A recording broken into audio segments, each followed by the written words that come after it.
On prépare pour le 14 juillet, pour la deuxième partie de soirée de France 2, une émission sur l'accordéon. Et on va suivre 5 accordéonistes et le destin de 5 accordéonistes. Et un des personnages, évidemment, est Bernard Lubat, qu'on rencontre plus spécifiquement en tant qu'accordéoniste de jazz. Et voilà, on est venu le filmer bien entendu chez lui. On a filmé hier soir son spectacle, où il y a une partie d'accordéon. Il joue aussi du piano et de la batterie. C'est Bernard Lubat, voilà, il ne peut pas être que accordéoniste. Et voilà, et on est venu, c'est lui qui a souhaité qu'on vienne ici sur le marché de Bazas, puisqu'il y vient tous les samedis. Et qu'on le filme dans ce contexte-là, chez lui, dans son univers. Voilà, pour témoigner aussi du combat qui est le sien, de vouloir avoir une vie artistique. Oui, et en milieu rural. Plus que culturelle, hein, puisque lui il différencie la culture de l'art. Oui.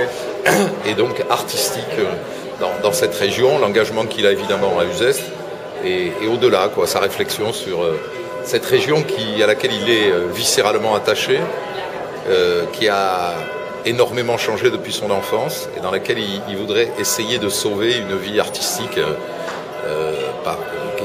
qui dit-il, se meurt un peu. Voilà, ces régions-là deviennent des villages dortoirs et moi, je trouve son combat extraordinaire, je trouve ce musicien unique, je pense que c'est un des plus grands musiciens français, c'est un artiste de la tête aux pieds.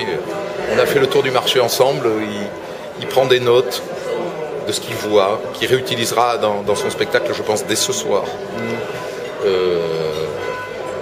Il est d'une inventivité terrible, on passe un stand de bassines, il fait sonner les bassines pour voir s'il ne pourrait pas intégrer un concerto de bassines dans son spectacle, etc. Il est comme ça, quoi. Donc, tout est source de... Là, je lui ai acheté un fusil... jouet, fusil d'enfant, parce qu'il utilise pas mal de jouets sur scène. Des pétards. Ouais. Des pétards, voilà, tout ce qui est un peu... qu'il peut détourner. Donc voilà, il a un jouet, je crois que dès ce soir, il est sur scène, son jouet. Il va lui trouver une fonction. On a un autre accordéoniste qui s'appelle Berthoumieux, qui est un des grands musiciens de la chanson aujourd'hui. On a Yvette Horner et sa filleule, sa filleule musicale. On a une école d'accordéon qu'on filme dans le nord de la France. Et on suit aussi un jeune accordéoniste de 20 ans qui se lance dans le métier de musicien professionnel. Voilà, ce sont les portraits croisés de tous ces gens-là et qui font vivre aujourd'hui un instrument qui, bon an mal an, est encore victime de racisme.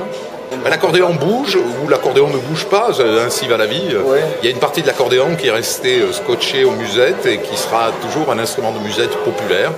Et puis l'instrument aujourd'hui est utilisé par des gens comme Bernard. Bernard Lubat utilise l'accordéon pour faire la musique d'improvisation qu'il aime et le faire sonner d'une manière inattendue. Mais ça peut pas non plus, on ne peut pas réduire l'accordéon au sein. Il y a aussi des gens qui anime des apéritifs de mariage avec l'accordéon. Il y a aussi encore quelques balles de troisième âge avec l'accordéon. Voilà, c'est un instrument, comme beaucoup d'instruments, hein, qui a une dimension à la fois populaire et artistique au sens large. Donc, c'est ça moi qui m'intéresse à travers ce genre d'émission, c'est de montrer les facettes et la diversité. La diversité d'un instrument comme celui-là. Voilà. Tous les jours. Déjà, j'ai découvert Lubat. Je ne l'avais jamais vu sur scène. Voilà. Qui n'a pas vu Bernard Lubat sur scène ne sait pas à quel point la France a un artiste unique au monde, quoi. Qui est musicien, pianiste, poète, provocateur, humoriste. Un spectacle de Bernard Lubat, on rit autant qu'on est ému. Et puis à un moment donné, il prend son accordéon, il se met à la batterie, ou il se met au piano, et là on entend un immense musicien de jazz, quoi. Donc, moi j'adore le côté polymorphe du personnage. Lui il dirait pervers polymorphe. Ok, merci beaucoup. Merci. Et puis on va vous merci à vous. Oui, on y retourne. Voilà, on n'a pas fini.